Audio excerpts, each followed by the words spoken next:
সংবাদ সবাইকে স্বাগত জানাচ্ছি। আমি ফিরোজ তোহা। শুরুতে সংবাদ শিরোনাম জানিয়ে দিব আমাদের হাতে থাকা সর্বশেষ গুরুত্বপূর্ণ আপডেট সংবাদ। উন্নয়নের নামে টাকা চুরি হয়ে গেছে অভিযোগ করলেন বিএনপির সিনিয়র যুগ্ম মহাসচিব অ্যাডভোকেট রুহুল কবির রিজভী।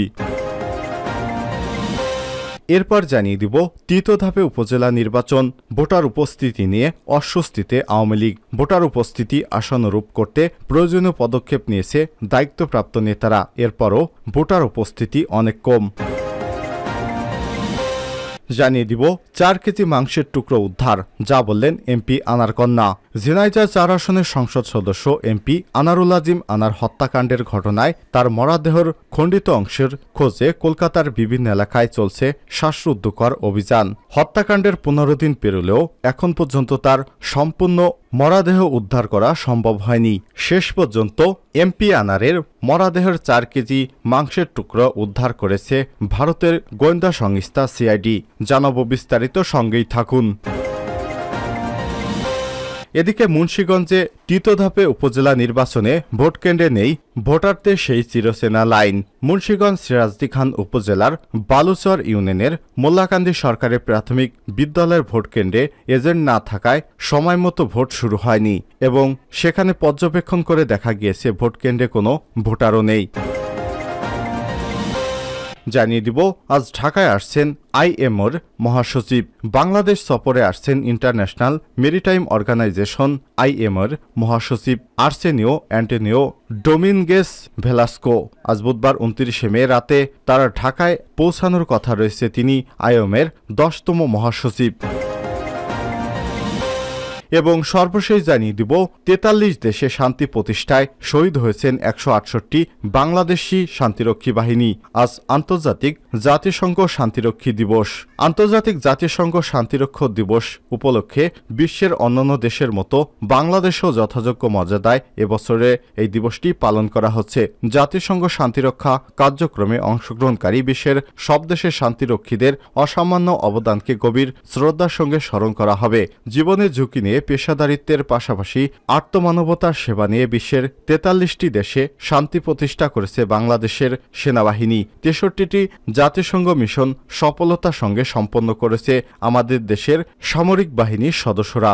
বর্তমানে 13টি দেশে 6092 জন শান্তিরক্ষী জাতিসংঘ শান্তিরক্ষা মিশনে এই কার্যক্রমে নিয়োজিত রয়েছেন, যার মধ্যে রয়েছে 493 জন নারী শান্তিরক্ষী বাহিনী। শুরু থেকে এ পর্যন্ত জাতিসংঘ শান্তিরক্ষা মিশনে গিয়ে বাংলাদেশের সর্বমোট 168 জন শান্তিরক্ষী শহীদ হয়েছেন। ইন্না লিল্লাহি ওয়া ইন্না ইলাইহি রাজিউন। প্রিয় দর্শক, এতক্ষণ শুনছিলেন সংবাদ শিরোনাম, এবারে বিস্তারিত। তবে তার আগে বন্ধুরা, আপনি কোন স্থান থেকে আমাদের সংবাদটি দেখছেন কমেন্ট করে জানিয়ে দিন। এই সংবাদ সম্পর্কে আপনার মূল্যবান মতামত। প্রিয় দর্শক, আপনি যদি আমাদের চ্যানেলে নতুন হয়ে থাকেন, ভিডিওটি দেখতে দেখতে চ্যানেলটি সাবস্ক্রাইব করে রাখুন, যাতে করে আমাদের লেটেস্ট আপডেট সংবাদগুলো সবার আগে আপনার কাছে পৌঁছে যায়। এবারে বিস্তারিত। উন্নয়নের নামে টাকা চুরি হয়ে গেছে রিজভী। বিএনপি সিনিয়র যুগ্ম মহাসচিব অ্যাডভোকেট রুহুল কবির রিজভী বলেছেন, ঘূর্ণিঝড়ের কারণে ঢাকায় প্রায় 17 থেকে 18 ঘন্টা বৃষ্টি হয়েছে। বহু জায়গায় 15 থেকে 16 ঘন্টার মতো বিদ্যুৎ নেই। আমাদের যে মেট্রো রেল করা হয়েছে সেখানে বিদ্যুৎ 10 মিনিট পরপর যায় আর আসে। উন্নয়ন টেকসই হয়নি। উন্নয়নের নামে যে অনেক টাকা চুরি হয়ে গেছে, এটা এই সরকারের মধ্য দিয়ে তা প্রমাণিত।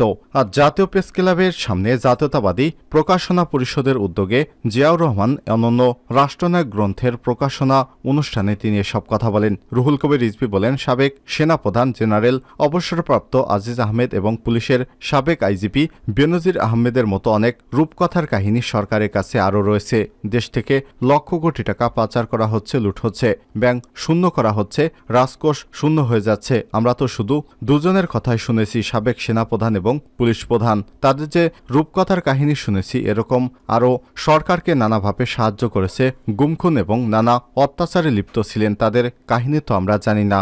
আমরা না জানলেও কথাগুলো তো মানুষের কাছে আছে। সিলেট জেলা বিএনপির সভাপতি আব্দুল কাইয়ুম চৌধুরীর সভাপতিত্বে এবং সাবেক ছাত্রনেতা ডক্টর তৌহিদুর রহমান আওয়ালের সঞ্চালনায় অনুষ্ঠানের বক্তব্য রাখেন বিএনপির স্বেচ্ছাসেবক বিষয়ক সম্পাদক মীর শরাফত আলী সপু, নির্বাহী কমিটির সদস্য আমিনুল ইসলাম, তাঁতি দলের আহ্বায়ক আবুল কালাম আজাদ, মৎস্যজীবী দলের সদস্য সচিব আব্দুর রহিম, ডিইউজের এক অংশের সহ সভাপতি রাশেদুল হক প্রমুখ।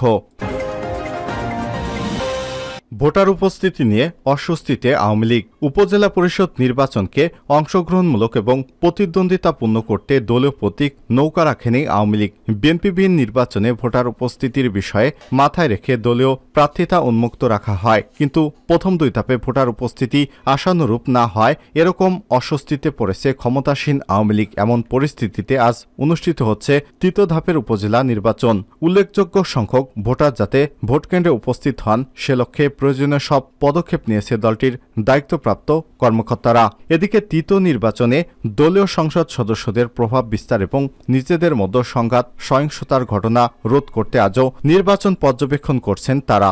দলের কেউ কেউ নির্বাচনে প্রভাব বিস্তারের চেষ্টা করলেই সাংগঠনিক ব্যবস্থা নেওয়া হবে। তবে আওয়ামী লীগের সভাপতিমণ্ডলীয় সদস্য এবং পাট ও বস্ত্রমন্ত্রী অ্যাডভোকেট জাহাঙ্গীর কবির নানক যুগান্তরের কাছে দাবি করে বলেছেন, প্রথম দুই ধাপে ভোটার উপস্থিতি অনেক ভালো ছিল। আশা করছি তৃতীয় ধাপে উপজেলা নির্বাচনে সেই সংখ্যা আরও বৃদ্ধি পাবে। ভোটাররা কেন্দ্রে যাবেন এবং নিজেদের ভোটাধিকার প্রয়োগ করবেন। তিনি আরও বলেন, কৌশলগত কারণে এবার উপজেলা পরিষদ নির্বাচনে দলীয় প্রতীক দেওয়া হয়নি। প্রতীক না থাকায় নির্বাচনী প্রার্থীর সংখ্যা অনেক বেশি হয়েছে, ফলে নির্বাচনটাও প্রতিদ্বন্দ্বিতাপূর্ণ হচ্ছে। মনে রাখতে হবে যে আওয়ামী লীগের সর্বস্তরের নেতাকর্মীরা প্রধানমন্ত্রী শেখ হাসিনার নেতৃত্বে ঐক্যবদ্ধ, কাজেই নির্বাচনে দলের একাধিক প্রার্থী প্রতিযোগিতা করলেও দলের অভ্যন্তরে বিভেদ বিভাজন সৃষ্টির সুযোগ নেই। তবুও নির্বাচনে কেউ যেন বিশৃঙ্খলায় জড়িয়ে না পড়েন সে বিষয়গুলো দলের দায়িত্বপ্রাপ্তরা নির্বাচন পর্যবেক্ষণ করবেন। বিএনপিবিহীন নির্বাচনে পর্যাপ্ত ভোটার উপস্থিতি নিয়ে অস্বস্তিতে রয়েছে আওয়ামী লীগ। দ্বিতীয় ধাপে নির্বাচনে ভোটার উপস্থিতি ছিল 37.57%। এর আগে প্রথম ধাপের নির্বাচনে ভোটার উপস্থিতি ছিল 36.10%। দুই ধাপের নির্বাচনে ভোটার উপস্থিতি বাড়াতে আওয়ামী লীগের নানা উদ্যোগ কাজে আসেনি। আজ তৃতীয় ধাপে নির্বাচনে ভোটার উপস্থিতি আরও বৃদ্ধি পাবে বলে মনে করছে আওয়ামী লীগের নেতারা। 4 কেজি মাংসের টুকরো উদ্ধার, যা বললেন এমপি আনার কন্যা। ঝিনাইদহ 4 আসনের সংসদ সদস্য এমপি আনারুল আজিম আনার হত্যাকাণ্ডের ঘটনায় মরদেহের খণ্ডিত অংশের খোঁজে কলকাতার বিভিন্ন জায়গায় চলছে শ্বাসরুদ্ধকর অভিযান। প্রায় ক্লুলেস এই হত্যাকাণ্ডের 15 দিন পরে মঙ্গলবার 28 মে নিউটাউনের সঞ্জীবা গার্ডেনের সেফটি ট্যাঙ্ক থেকে মাংসের দলা উদ্ধার করা হয়েছে। তবে এটি এমপি আনারের মরদেহের খণ্ডিত অংশ কিনা তা নিশ্চিত করতে পারেনি আনারের মেয়ে মুমতারিন ফেরদৌস ডরেনকে কলকাতায় নেওয়া হচ্ছে। মঙ্গলবার 28 মে রাতে ঢাকা মহানগর পুলিশ ডিএমপির গোয়েন্দা শাখার প্রধান হারুনুর রশিদ এইসব তথ্য নিশ্চিত করেছেন। এমপি আনারের মেয়ে মুমতারিন ফেরদৌস ডরেন বলেন, ফ্ল্যাটের সেফটি ট্যাঙ্ক থেকে মাংসের দলা উদ্ধার করা হয়েছে বলে জানতে পেরেছি, কিন্তু খণ্ডাংশ বাবার কিনা তা নিশ্চিত করেনি পুলিশ। এজন্য ডিএনএ টেস্টের স্যাম্পল নিতে কলকাতায় যেতে হতে পারে তাকে। তিনি বলেন, আমার ভারতীয় ভিসা হয়েছে, যদি কলকাতা পুলিশ ডাকে তবে ডিএনএ টেস্টের স্যাম্পল দিতে সেখানে যাব। আমার বাবা হত্যার সঠিক বিচার চাই। আসামি যারা রয়েছে তাদের কঠিন শাস্তির আওতায় এনে বিচার করা হোক। আমার বাবা জনপ্রিয় মানুষ ছিলেন বলেই প্রধানমন্ত্রী তাকে 5 বার মনোনয়ন দেন। বাবার হত্যার সঙ্গে যারা জড়িত আছেন তাদের বিচারের বিষয়টি অন্যদিকে ধাবিত করার জন্য প্রতিপক্ষরা উঠে পড়ে লেগেছে। আজ উপজেলা নির্বাচনের তৃতীয় ধাপের ভোট গ্রহণ হচ্ছে।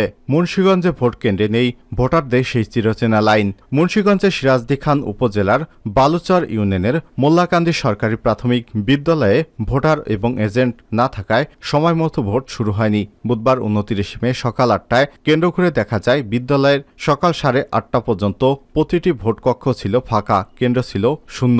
কেন্দ্রে ছিল না ভোটারদের সেই চিরচেনা লাইনও। কেন্দ্রে এজেন্ট এবং ভোটার না থাকায় ভোটও শুরু হতে দেরি হয়। প্রথম ভোট পরে 8:45 একটি। কেন্দ্রের প্রিজাইডিং অফিসার মোহাম্মদ লুৎফর রহমান জানিয়েছেন, আমরা ভোট গ্রহণের জন্য সব প্রস্তুতি নিয়ে এসেছি, কিন্তু কেন্দ্রে কোনো ভোটার আসেনি। তৃতীয় ধাপের 6ষ্ঠ উপজেলা নির্বাচনে এই কেন্দ্রে মোট ভোটার রয়েছে 3894 জন।